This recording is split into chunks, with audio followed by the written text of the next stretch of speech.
Thank you for giving me the time. I'd like to ask the Colonel, sino yung idiot na superior mo? What is the question, sir? Who is the superior of... Yes, the one who... Alam mo ano ang ginawa nung ulol na yon? Subornation of perjury. That is a crime. Tingnan mo sa revised penal code. Subornation... Okay po, I think you already stated it, Colonel Grijaldo. Nasagot na po niya, Mr. President. Nasa testimony na po niya. Sige po, can we now proceed?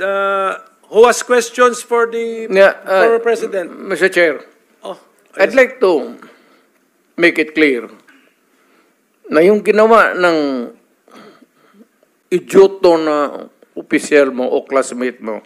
Sir, it's not officer, congressman. Congressman ang nagsabi sa kanya. Congressman. Yung idioto na congressman, subornation o perjury yan. He was suggesting, the mere suggestion of what he wants you to do is already a crime. Under the revised penal code. Yung inuudyok mo yung tao na mag-execute ng affidavit falsely or making a false narrative, subornation of perjury. Yes, that's a crime under the revised penal code. Yes, sir. Thank you. Sige, sir, because, okay, we are operating under, time constraints. So, sabi ko kanina, hanggang 3 o'clock lang tayo. But, sige, gusto ko lang habulin yung classmate mo. Ay, yung congressman. Parang papailan ko ng kaso. Total, hindi ko na kailangan yung affidavit mo. Your narrative here is under oath. Hindi ko na kailangan yung affidavit mo. All I have to do is to take out your statement, the basis of filing a case of subornation. Our transcript of records will be available to anyone who will...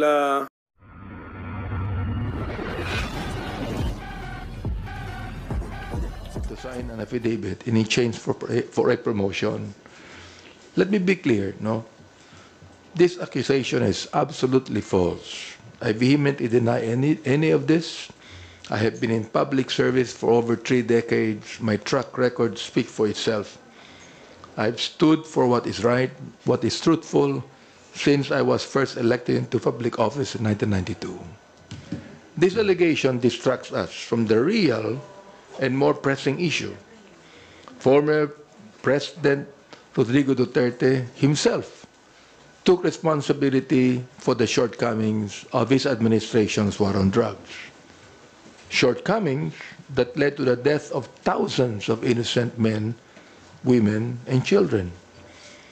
In speaking directly about the extrajudicial killings perpetrated during the war on drugs, President Duterte admitted under oath that he alone takes full legal responsibility for the actions of his subordinates who were acting under his orders. In other words, the former president has acknowledged his role in the thousands of deaths that took place under his watch. He also echoed the Tinanlaban narrative that was persistently used by police officers to justify deaths during supposed police operations.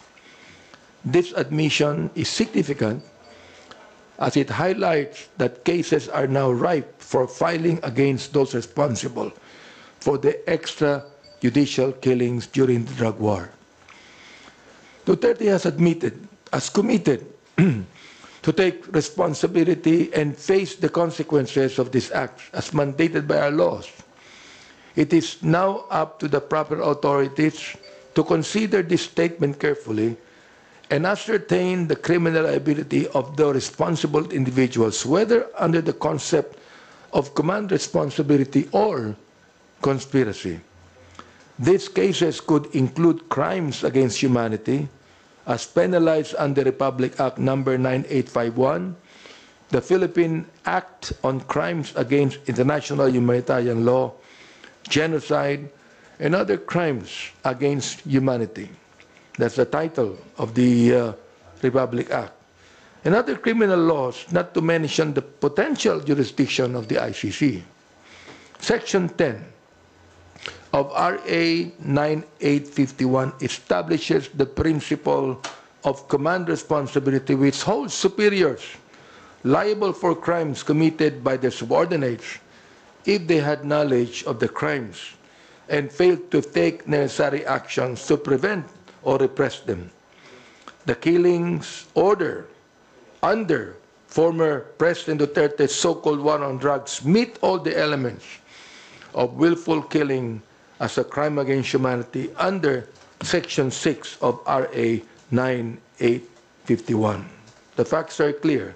Medyo mahaba ito, First, willful killings affected thousands of civilians, with the International Criminal Court estimating between 12,000 and 30,000 deaths between July 2016 and March 2019 alone.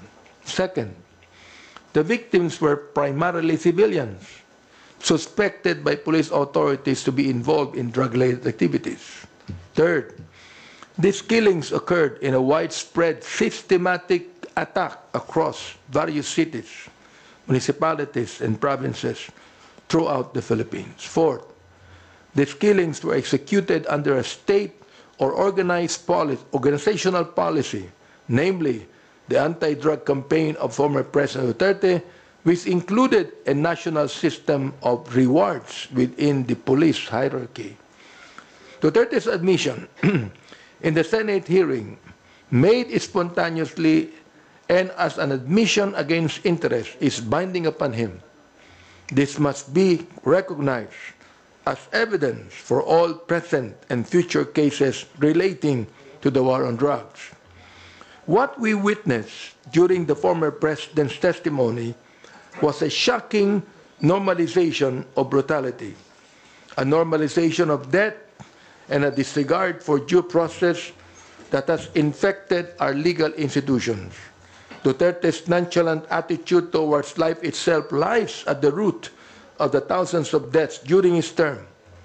His casual language, his swearing in formal proceedings, mirrors the erosion of his standards in his administration, where the value of life itself was cast aside. Nakakalungkot na hindi nare-realize ni PRRD ang consequences ng mga sinasabi niya. Carelessly worded statements posted on Facebook by a normal citizen are called rants. Carelessly worded statements spoken by a president are called policy. And his coarse language, his casual swearing even in formal settings, which we saw again and again yesterday in the Senate, mirrors this erosion of his standards. What we witnessed during his time in office was not just a disregard for societal norms and the standards of the office he once held. It was a disregard for human life. It was a dismissal of the processes and safeguards designed to protect the life and liberty of our kababayan. Kita ninyo, naging katanggap-tanggap ang pagmumura, ang pagpatay, naging katanggap-tanggap, pinapalakpakan siya. Are these the values we want to pass on to our children? The recent Senate hearing also laid bare another troubling truth. It is nearly impossible to hold a fair and objective inquiry when those who should be testifying are instead influencing the very proceedings. When resource persons are faced with figures like Senator Bato de la Rosa, there is no level playing field. The environment is one of intimidation, designed to silence or steer the narrative. Any witness who dares to speak out is at risk of being bullied or dismissed. Oo, may right si Senator Bato and even Senator Go to defend themselves. That is their right. A right denied to the thousands who could not defend themselves. Senator Bato, ay kung talagang sila ay matatapang, kung naniniwala kayo na wala kayong kasalanan, then show some real delicadeza and appear to our hearings where your statements can be challenged and cross-examined. Mga kababayan, yesterday we also saw how the former president was given a platform to rewrite history, to gaslight the nation by justifying acts that led to the thousands of deaths. This was not a hearing in the service of truth. It was a forum for denial, for him to rationalize the indefensible. Psalms 9:9-10 reminds us, and I quote, "The Lord also will be a refuge for the oppressed, a refuge in times of trouble. And they that know thy name will put their trust in thee, for thou, Lord, hast not forsaken them that seek thee." End of quote. The voices of the oppressed cry out for justice. And we stand here knowing that the Lord is on the side of those who seek righteousness and truth. We will not be swayed by these tactics, nor will we be deterred from seeking accountability. We are committed to ensuring that the victims of the war on drugs receive justice. The former president may attempt to dodge responsibility, but we will work tirelessly to hold him accountable for the lives lost, the families shattered, and the trust broken under his administration. Maraming salamat po. Thank you, Chairman Abante and Fernandez. Kicking off today's first question, we'd like to recognize Merales Moras from PTV4. Hi, good morning po, Chair Abante, Chair Fernandez. Sir, I understand may mga statement na rin po tayo kahapon denying the statements of Grijaldo. Pero just to be clear, para mas maipaliwanag lang po sa ating mga kababayan. So, may nangyari nga po bang private meeting about dun sa statement nga with Grijaldo? And ano po kaya yung reason, kung meron man, na bakit siya kailangang ipatawag in private? Si Grijaldo po. Dahil mahaba yung sinabi mo, ako nang sasagot, Chairman Abante. Unang-una talagang there was a incident na talagang pinatawag namin siya, pero not on our own volition, because it was Colonel Garma, as what I'm saying sa mga interview sa akin, that asked na kausapin si Colonel Grijaldo. Kasi si Colonel Grijaldo, according to Colonel Garma, is a friend of her. So, sabi namin, tama-tama, andun si Colonel Grijaldo, so tawagin na natin. So, it was at the back of the Quadcom. So, nang kinausap namin siya, sabi ko nga kay Chairman Abante, kausapin natin, kasi nga, kaibigan daw, siya makakapag-confirm ng mga affidavit na ginawa niya doon sa supplemental. So, what we did was, yung lawyer, sinabi namin na pumunta para in the spirit of transparency. Kasi mahirap naman na kami lang. Kasi we always see to it na dapat talagang merong kasama. As a matter of fact, yun din ang sinabi ko sa media that prior to the Quadcom hearing, nagkausap kami ni Colonel Garma. And I asked the permission of the chairman to be with me. And he accompanied me para at least transparent talaga yung usapan. Unfortunately, yung sinasabi niyang coercion and harassment, it never happened. Talagang wala namang coercion na nangyari. And ako, natatandaan ko kasi merong isang tao na naandun sa loob pa eh. Aside from the two witnesses na, at the two lawyers ni Garma, si chairman, saka ako, and then somebody, kilala ko sa mukha, hindi ko lang matandaan kung sino na staff yon. So, we were discussing yung I think it was number 17 na sinabi ko, ito, sabi ni Garma, makukonfirm mo daw yung sa reward system. Naku, wala po kaming alam dyan. Wala po akong alam dyan. So, pinoint ko pa yung iba, yung 1999. Tama yung sinasabi niya. Pero yung kinuers namin siya at hinaras namin siya, kasi ang coercion talagang gagamitan mo ng threat eh. Gagamitan mo siya ng force eh. Kung ginamitan natin siya ng force during that time, di ba, there was still a lot of time for him to react eh, no? Unfortunately hindi niya yung ginawa. At the same time, we cannot do that. Alam mo, it's so unethical for the two of us not telling, yung sa mga chairman, like si Ace, si Chairman Acop, saka si Congressman Paduano, about do sa isyong yon, kung pipilitin namin siyang magsalita. And it will be against sa ating procedure na to bet first yung mga magsasalita para at least sigurado tayo. So yun yung tunay na nangyari. But of course, mayroon din ako sinasabi na issue na yung reason kung bakit niya ginawa yon. Well, yun yung aking analysis dun sa pangyayari. Bakit nila ginagawa to against us? Well, unang-una, demolition yun. Pangalawa, it's an attack against me and, against you. And most likely, they really wanted to discredit the whole of the Quadcom. And it's quite unfair, no, to all of the members of the Quadcom, especially the chairman. What happened nang invite namin with our own volition na to talk to Colonel Grijaldo because it was asked by Colonel Garma. And sa amin, yun ang nakita kong naging repercussion ng ginawa namin. But of course, in every betting that we are doing, we always see to it that there are people around. Opo, sorry, follow up lang sir dun sa sinabi ngo yung nakikita nyo itong ay demolition.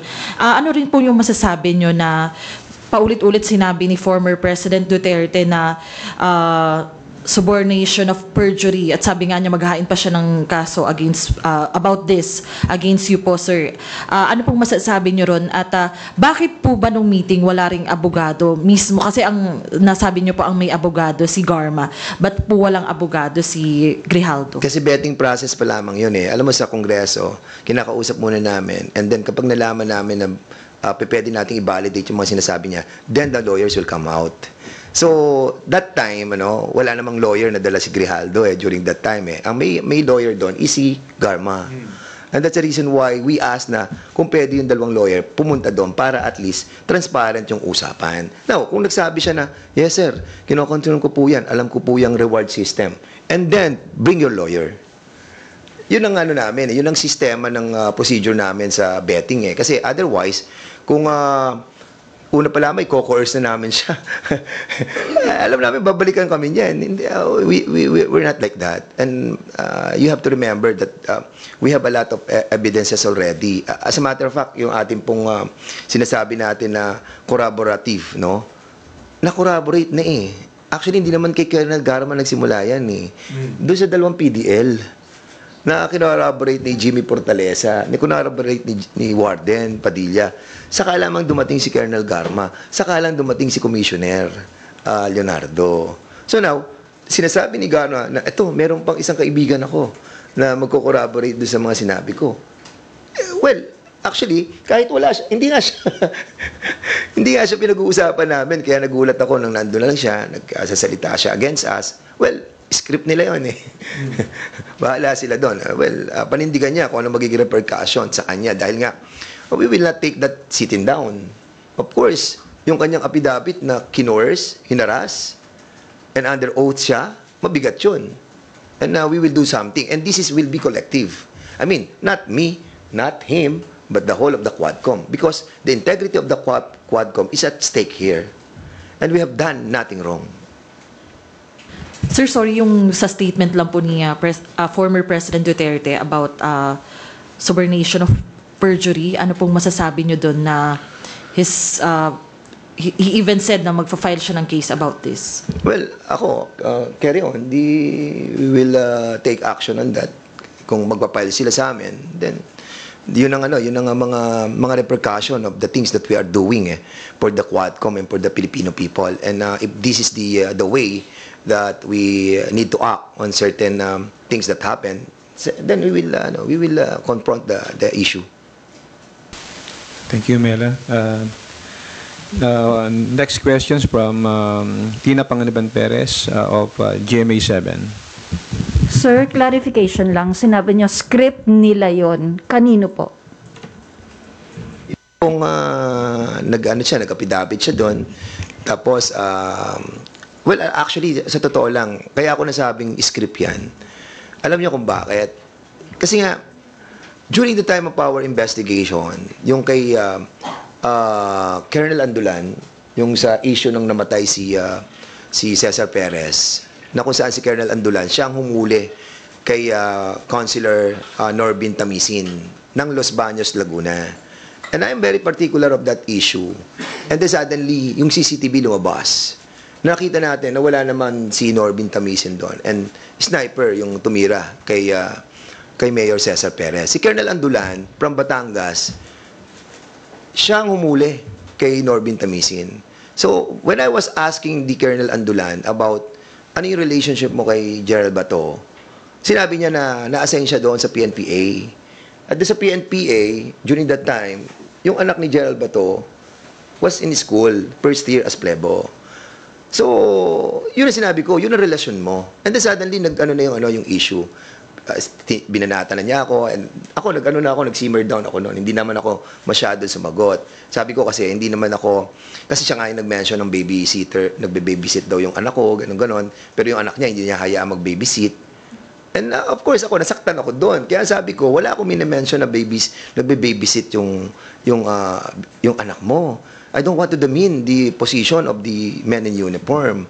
But sa kanya mismo, sabi ko, wag sanang ganon. Tapos hindi na ako masyadong sumagot doon. Sabi ko, pag nagkausap kami ni Gerald Bato, magkakausap kami ng maayos. But unfortunately, ito yung lumabas. Di ba? Si Grijaldo lumabas doon, may affidavit, na hindi naman siya yung pinag-uusapan natin dito sa Quadcom. Then suddenly, siya yung naging focal person doon sa kanila. So, I think there is a correlation about this. Sir, clarification po ulit. Are you saying it's a script of Colonel Grijaldo and Senator Bato? Yes, parang yun ang kanilang narration sa mga pangyayari dito. At dinala nila sa Senado si Grijaldo. Sabi nga na isang press sa akin kanina, sino ba yung Grijaldo? Sabi ko, yan yung kaibigan ni Garma na isinama niya dun sa meeting namin, na kung saan nabago na yung narration ni Colonel Garma nang dumating si Colonel Grijaldo. And that I think we have to investigate why si Colonel Grijaldo na dumating sa meeting namin with Chairman Ace Barbers, hindi na niya na-reveal yung katotohanan. And then yun na nga, doon na nag-boils down yun, imbestigahan na namin si Chairman Garma, si GM Garma. Opo. Sir, sabi po ninyo, the Quadcom will not take this sitting down. May legal action po ba kayong binabalak?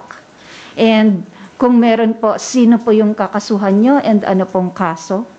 So we haven't talked about it yet, no? But ako, sa akin, kami, ni actually, ngayon lang kami nagkita ni Chairman Abante. But of course, parang hindi naman tama kung we will take this sitting down, no? We need to ferret out the deeper reason why this happened, that somebody will take his oath doon sa Senado and telling lies against the Quadcom. Hindi naman ako lamang ang tinira dito, but the whole of the committee. And it is incumbent upon the leadership of the Quadcom and the House as well to take action on this. Because I think he is under preventive suspension. If I'm not mistaken, because involved siya dun sa pagkamatay ni Barayuga, he is under preventive suspension. Kung he is under preventive suspension, somehow, you can relate that he's doing this because, yun na nga, trying to get even with us. So, sana wag sa ganun. Wag sa ganun pamamaraan. We are all, well, I believe that we are in the democratic way of our government, and okay lang yan. Basta harapin na lang namin yan kung ano mangyayari. And we will talk about it. Opo. Sir, babasahin ko lang po yung patanong ng office, although this was already mentioned kanina by Kong Abante. Ano ang mga gagawin sa mga pinagsasabi ni former President Duterte? Ano ang pwedeng ikaso? Makakatulong ba ito sa ICC? And I will add my own question. Kasi, di ba, dati nag-turn over kayo sa OSG ng documents for civil proceedings. May gagawin din po ba kayong ganong action in relation naman po sa criminal cases na connected po doon sa testimony ni President Duterte sa Senate? Well, nabanggit ko na binanggit ko yung Republic Act number 985 51, no? Na entitled noon, The Philippine Act on Crimes Against International Humanitarian Law, Genocide, and Other Crimes Against Humanity. Hindi kami magdidemanda eh. I mean, sa amin po, sa Quadcom, sinabi namin po ulit-ulit we just want justice to be done. Bilang chairman ng Committee on Human Rights, we just want justice to be done. Now, naniniwala naman kami sa war on drugs Pinapaniwalaan namin yan Ayaw namin ng drugs sa Pilipinas Ayaw natin manatili ang mga drug laws sa Pilipinas. Pero, was it necessary to kill more than 20,000 people para lang ma-stop yung drugs sa ating bansa? No. Meron siyang tinabi na collateral damage. Collateral damage ba yung napatay na 3-year-old, napatay na 9-year-old? Collateral damage ba si Kian Alejandro? O sinasabi nila, ilan ba ang napatay ng mga drug lords? Ilan ba?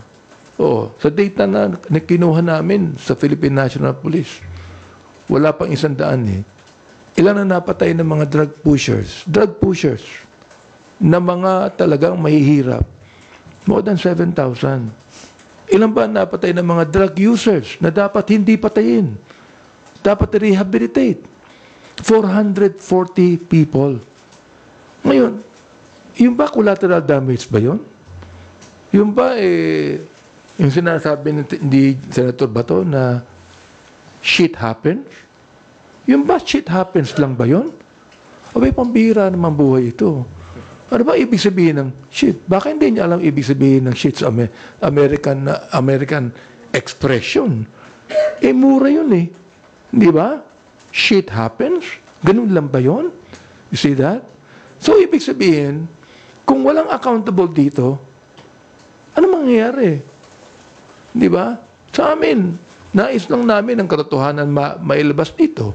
Oo, para makapagpagawa kami ng mga batas na hindi na maaari mangyari pa ang extrajudicial killings. Nag-file na nga kami ng unang-unang bill tungkol dyan na making extrajudicial killings a heinous crime.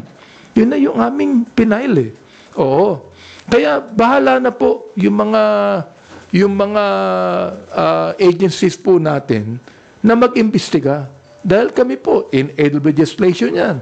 Sinabi ko na rin po, in aid of prosecution. Bakit po? We're not the one prosecuting. But we are telling the prosecutors, we are telling DOJ, yan na. Naimbestiga na kami. Alam nyo na kung sino may kasalanan. Kayo na ang bahala mag-prosecute. Sapagkat kami, ito lang maaari namin gawin. Ang maganda din doon sa briefly lang ang maganda sa nagiging investigation natin, na-expedite po natin yung pagpapile ng mga cases ng ating pong executive department. Like for example, tung sa preservation assets na we recommended na ma-preserve yung mga corporations like yung Empire 999, yung mga ganon. Siyam yan. Na ngayon po nag-issue na si Secretary Lucas Bersamin. And we are so happy that all the evidences that we have gathered have been submitted to them for their perusal at nagkaroon po tayo ng positive reaction. Maraming salamat po. Sir, dun sa issue ng criminal cases, gagawin nyo rin yun? Magta-turn over din kayo ng documents? Oh yes, pag hiniling po ng DOJ that we can turn over documents, we will do it. Anyway, sinabi ko na rin naman na DOJ is always watching the Quadcom. At talagang public naman lahat ang mga dokumentong ito. So, they could be able to get that. Dahil kami naman, we cannot even prosecute O talagang in aid of legislation lamang kami. So, commendatory lang kami. Para sabihin namin sa DOJ, itong lahat ng mga documents, kayo na bahala rito. What are you gonna do about this? Tsaka isang maganda nangyari doon, nagkaroon na para siyang liaison officer dito. And lahat ng ginagawa namin, directly, immediately, are being taken action. Kaya, lahat na expedite. Ito talaga ang katotohanan. Ito, para sa malaman po ng taong bayan. Willful killings to, affected thousands of civilians. Ang sabi nga po ng ICC, ang estimate ng napatay from 12,000 to 30,000 deaths between July 2016 and March 2019 alone. O sabihin na natin na maraming napatay na mga drug pushers. Sabihin na natin. Kaya sabi ko kanina, ilan ba napatay na drug lords? O, ilan ba napatay na drug lords? Okay. Si Kerwin Espinosa, na sinasabi po ng PIDEA na drug lord, nakakawala pa ngayon eh. Oo. Okay. Nakakapagtaka, yung former administration, lahat na-dismiss ang kaso eh, ni Kevin Espinosa eh. Ang tanong ko, bakit? Sinabi ng PIDEA hanggang ngayon, nasa drug list pa ang pangalan ni Kerwin bilang drug lord. Ba't pa siya nakakawala? Eh kung talagang drug lord siya, hulihin na siya. Oh, bakit andun siya nakakawala? Oh, napatay ba? Hindi. Sinong napapatay? Yung mga mahihirap na mga tao na ang sabi po ng iba, kaya kami naging drug pusher, pulis din ang nagbibigay ng drug sa amin. Oh, nakausap ko ang isang tao. Ang sabi niya sa akin ganito ha, oo, karamihan po daw ng mga drug pushers, pulis ang nagbibigay ng drugs. So ano pong ibig sabihin nun? Di ba? Na alam natin na sinabi ng ating Pangulo na ako na lang, ako ang responsable. Huwag niyong pagbintangan ng mga kapulisan ko. Eh, ba't niya minumura yung mga pulis? Ba't niya minumura yung mga pulis? Ba't pinabayaan niya? Sino ba nag-utos na patayin? Shoot them dead. Sino ba nagsabi nun? Siyempre na-involved din ang mga kapulisan natin. O yun naman pala ang sabi ng leader natin, commander-in-chief pa natin yan. Titirahin na natin to. May reward pa. May reward pa. So ang tinatanong ko, ano ang pagkakaiba ng drug pusher na yun lang ang kanyang trabaho? Mahirap na tao ito, na kumikita sa drugs para makakain sila. Anong pagkakaiba niyan sa pulis na pumapatay din ng drug pusher upang magkaroon ng pera? Anong pagkakaiba? Wala pagkakaiba eh.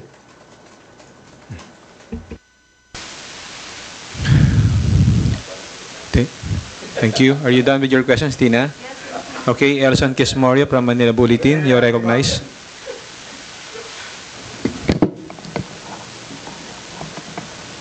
Hello po, Kongs. May we get your reaction po dun sa confirmation or admission po ni Pangulong Digong na meron po mga death squad, tapos pinagtuturupan niyo po yung niya po yung mga retired generals na kasama yung mga yan. Just your reaction po. Well, katulad ng sinabi kanina ni Chairman Abante, merong tayong batas, Republic Act 9851. Doon sa 9851 kasi, kinaklaro doon yung defining and yung mga penalizing, yung mga acts against international humanitarian law, genocide, saka yung crimes against humanity. At doon, meron din yung jurisdiction, tapos yung mga local courts natin ang magte-take over, will take cognizance on that, at doon sa mga sinabi ng dating nating Pangulo, admitting, yung kitang-kita naman, klaro naman, di ba? I think, alam mo, hindi ko alam kung, well, alam natin, si Presidente mahilig siya mag-joke. Sometimes hindi na natin alam kung ano yung katotohanan, kung ano yung mga jokes, ano yung tipong pinasasakay lang tayo. But being a former president and a president, I think it is incumbent upon the highest elected official to set the tone of being the top leader of the country. And sa puntong yun, medyo nag-fail tayo. Ngayon, yung mga tinura niya doon, this time, there must be responsible, and he must be responsible for it. And accordingly, pag binasa mo yung Section 8 ng Republic Act 9851, lumalabas din yung command responsibility ng mga superior. And him, being the superior of the land during his incumbency, he will take responsibility on Section 8 of Republic Act 9851. So, even yung binabanggit ni Chairman Abante about sa 9851, nung binasa ko rin, kanina, nakalagay doon sa section 15 that international laws and other laws will be the source of the courts under the jurisdiction of this country. So ibig sabihin pati yung mga Genocide Convention, yung Geneva Convention, and also the Hague Convention, and at yung convention doon sa rights of the children nakapol under this. Kaya I think we need to use this Republic Act 9851 by the Department of Justice. Naman, kung sagutin ko yan, ako'y nagpapasalamat sa ating former president na at least naging honest siya. Inamin niya kasi tinanong namin si Colonel Patay, wala raw DDS eh. O ngayon, yung dating Pangulo na nagsabi, meron. Nung mayor pa siya, meron. Eh, nung Pangulo na siya, hindi pwedeng sabihin wala na yun eh. Di ba? And that is binding on him. Yung kanyang admission in the Senate hearing. Oh. Sa akin po, sinabi ko nga sa aking statement kanina, ito shocking normalization of brutality. Sana po nakita po ng ating mga kababayan ito. Ito ba ang nais natin na maging katulad po tayo ng Mexico? Maging katulad po tayo ng Colombia na sinusuportahan ng taong bayan yung mga drug lord sapagkat nagbibigay ng mga pera sa mga tao. Ganun po ba nais nating makita? Sana wag na po. Tigilan na po natin itong extrajudicial killings na ito. Tigilan na po natin yung salitang pagpatay. Ibig sabihin, kahit na Senator Bato, sinabi niya, nagbibiro lamang ang Pangulo. Aba, masamang biro yun ha. Yung papatay ka, kung biro lang yun, masama wag biro yun. Kung halimbawa, sabihin ko sa'yo, papatayin kita, tapos mamaya sabihin ko, nabibiro lang ako, natakot ka na. Di ba? Natakot ka na. Binibiro lang kita. Natakot na ako eh. Traumatic na ako eh. Tapos sasabihin, binibiro lang kita. Ganun po ang ibig sabihin niyan. Thank you. Next questions from Earl Tobias from IBC 13. Good Congressman, good afternoon po. Earl po from IBC. Kung Benny, nasabi nyo kanina, balikan ko lang, sa halip na parang maging in sake of the truth, parang naging pagbabago ng katotohanan yung mga testimonya ng dating Pangulo, sir. Yun na din po ba yung treatment nyo doon sa nangyari, sir, na a-admit niya na meron niyang death squad tapos mamaya i-retract niya ulit pag nilinaw ng mga senador. Also, sir, dito sa pagdinig kasi sa Quadcom, sinesentro nyo, nakita ng publiko na sinesentro sa yung mga EJK victims as biktima, pero sa Pangulo sila ay collateral damage, as I said. Sa akin, palagay ko hindi niya na masasabi yung nasa under oath siya, no? Nabiro ito eh. Inamin niya na meron DDS. Sinabi na collateral damage ito. So, let us talk on the extent of the collateral damage. Ilan po ba ang napatay? Ito ilan po ba ang napatay ng mga bata? Napatay na walang kasalanan. Napatay na hindi drug pushers. Ilan po ba yan? Napatay na mga drug users lamang. Ilan po ba yan? Sabihin natin, nanlaban po yung mga yan. Nanlaban ang sabi nila. Well, nasaan po yung weapon ng mga nanlaban? We'd like, meron kang, yung arsenal ba ng Philippine yung crime lab ng Philippine National Police. Kung 6,000 ang nanlaban, dapat sa crime lab, meron 6,000 ang mga weapons. Paano nanlaban? Pinatay nanlaban. Ano, nakipagsuntukan lang ba yung mga yan? Meron mga weapon yan. Nasaan po yung mga weapons? Yun po ang ipakita nila. Thank you po. Follow up na lang sa akin. Kung Dan, so kung may maayos naman pala na pag-uusap between some Quadcom chairs and Grijaldo, tapos doon niya sinabi yung katotohanan, and then under oath sa Senate, bigla siyang bumaliktad, blatantly lying, what do we make of this, sir? Paano natin ititreat yung nangyari na yun? Well, pupunta naman siya dito sa next hearing eh. So we will be asking him a lot of questions, no. And most likely we will be dealing also with the yung kay General Barayuga, no. Kasi hindi pa kami nakaka-focus doon. That's the reason why he was being invited, kasi once na may nagtatanong ng mga members, ang pinag-uusapan yung kay General Barayuga, he'll be present kasi siya ang chief of police. But yun na nga, na-involve yun. So, ito na yung pumasok. So, treat natin yun as siguro. Ako naman kasi sa akin, actually, baliwala sa akin. Wala naman sa atin yun. Pinagtatawanan na nga lang namin na ano ba naman to. Wala na silang maibato sa Quadcom na para bang they're trying to make a story. Now, ngayon, kung i-consider nila as truthful talaga yon at maninindigan siya sa susunod na hearing na talagang totoo yung mga sinabi niya, then he will take the consequences of that. Kasi he will not take that sitting down. And we'll be giving him another chance na sa susunod na hearing, he tell us his story. Ako, I'm pretty sure there's a story behind it. And di bali sana kung hindi namin siya nakausap nung bago mag-testify si Colonel Garma. He was there. He was there and he was not even been invited. Nagulat na lamang ako na andun siya. At hindi ko siya kilala. Sabi ko, sino yan? Ano yan? Tao yan ni General Bato. Ganun ba? O sige. So, we will try to see it. Gusto ko rin idagdag. No? May nababanggit na baka inappropriate yung aming pagtawag sa kanya. Sabi ko, appropriate to eh. Number one, human rights.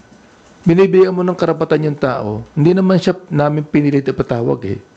Pinatawag namin siya sapagkat nais niya na ipatawag siya. Sapagkat si Colonel Garma, sinabi niya, classmate ko to. Kaibigan ko, classmate ko. Ito lang ang kaibigan ko, classmate. So, we decided to talk to him para malaman sa kanya. Ito hindi ko alam kung taktika yung ginawa niya eh. No? Pero ito yun siya ang chief of police sa Mandaluyong. Napatay si General Barayuga. Nasaan ang report? Wala. Walang report. Walang police report. Siya ang chief of police ng Mandaluyong. Walang police report. Anong ibig sabihin ito? Ang sabi ni Colonel Garma, marami siyang alam. Anong ginawa niya? Yung mismong kaibigan niya at classmate niya, nilaglag niya. Yun ang problema doon.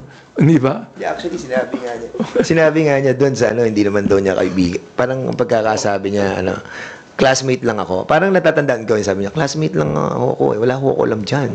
Mga ganon. So, ako, nung marinig ko yun, sabi ko, sa sarili ko, wala to. So, the betting stopped. Sabi ko ganon. So, ako, I went out. Tapos si Benny sumunod na rin. So, yun yung story doon. So, I hope lumiwanag yung kanyang kaisipan. Kasi nga, wala naman siya sa story doon sa buong concept na inimbestigahan namin Doon lang siya sa isang peripheral issue, yung kay Barayuga. Di ba? Doon lang siya nakasama. Nagugulat kami at nakikisaw siya sa isang bagay na hindi naman siya involved. Kongs, last from me. Kong Benny, doon sa pagdinig, na-mention ng dating Pangulo yung termination, yung tutudasin kita, na-mention niya as viable option yung pagpatay straightforward as form of eradicating drugs or other criminal act. Pero bilang chairman po ng Committee on Human Rights, ano pong weight na ninormalize supposedly ng Pangulo yung ganong approach? Unang-una, again, salamat at binanggit niya yan. No? Salamat gano'n ang attitude niya. Terrible, kung ganun po ang utak ng isang leader ng bansa, abay kawawa ang buong bansa. Di ba? I mean, look binanggit din ni Atty. Del Jocno.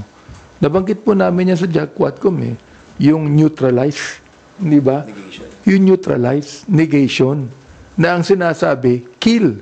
Kahit po si Canes Pinedo, sinabi niya kill din yun Kahit na po ang PIDEA, sinabi nila, kill din ang ibig sabihin noon Tinignan ko yung Webster's Dictionary. Ano nakalagay? Kill din ang nakalagay doon. Oo. Tapos, binanggit ni Senator Bato, hindi naman po sa aming rule, kill yan. Arrest. Ba't hindi arrest ang tawag? Bakit neutralize? Sana in-arrest ang tawag sapagkat dapat lang arrestuhin. Due process Hindi ba? Kahit suspect yan, nakalagay sa ating konstitusyon, a suspect is not guilty, di ba, is innocent unless proven guilty. Alam po ng taong bayan yan eh. So arrestuhin natin. Ikorte natin ito. Ikulong natin kung kinakailangan. Pero sasabihin nyo sa akin, arrest? Pinapatay na agad eh. Yun po ang question dyan, mga kaibigan. Saka dagdag lang kasi when he was the president of this country, akala natin yung mga sinasabi niya papatayin, ikaw mayor, ganyan, diyan mabilo, magtago ka na sa pinanggalingan mo. Akala natin lahat yun mga jokes. Alam natin na may samang joke yung sinasabi ng presidente. Nasanay na tayo doon eh. Then suddenly nakita natin yung mga patayan. So balitang, mayroong patayan. May balitang bayaran. Kasi nagsalita rin si Senator Bato saka si Senator Bongo na may bayaran, and even the president, the former president. Then suddenly, nung natapos ang kanilang administrasyon, nag-iimbestiga kami sa public order and safety. Nakikita namin yung mga pulis, mga peking, mga bypass operation na nagkakaroon sila ng paraan para kumita pa lalo. So, hanggang dumating kami dito sa issue natin na pinag-uusapan sa Pogo, sa EJK, then suddenly, lumabas na to tong kay Garma na may nagsalita na officially sa Kongreso. So ngayon nare-realize natin na lahat ng mga sinabi nila during their administration, now may katotohanan na. Dahil somebody testified under oath dito sa Kongreso. At it was corroborated by so many people. So I think, ngayon, pag magsasalita silang yung nangyari sa Kongreso, that wala namang DDS, tapos sasabihin nila, wala namang inuutos na encourage yung kriminal para mag-arm, para lumaban, para mapatay. Then ngayon sasabihin nila na joke lahat yun. Ang taong bayan hindi naman niniwala. Ako hindi na ako makapaniwala kasi nga may nagsalita na eh. Nakasamahan din nila dati. Yun ang problema dito eh. Kasamahan nila dati. And they were not under any pressure or duress when we talk to them. Kaya I think we are in the right path, and the Congress, the Quadcom, we are doing our job, and I hope that the people will somehow acknowledge and appreciate that what we are doing is somehow right. Kasi nga kami ang policy namin, let's be honest with this and be transparent. And as always, kapag may mga ganyang witnesses, there will always be somebody na kasama namin to set up the transparency. Thank you. Billy Vegas from Abante. Please proceed with your questions. Pihiting ko lang po ng konti. Kumusta na po ba si Michael Yang? Kasi parang hindi na siya nababanggit ulit. Yung ngayong hearing namin ng November 6, it's about dangerous drugs. So doon na makikita natin yung kabuuan ng mga matrix that will be presented by the chair. Because siya yung sa dangerous drugs eh. So by Wednesday expect na ang pag-uusapan po natin yan sila Jimmy Guban, yung mga sa drugs and everything. So ayun, magkita-kita po tayo doon.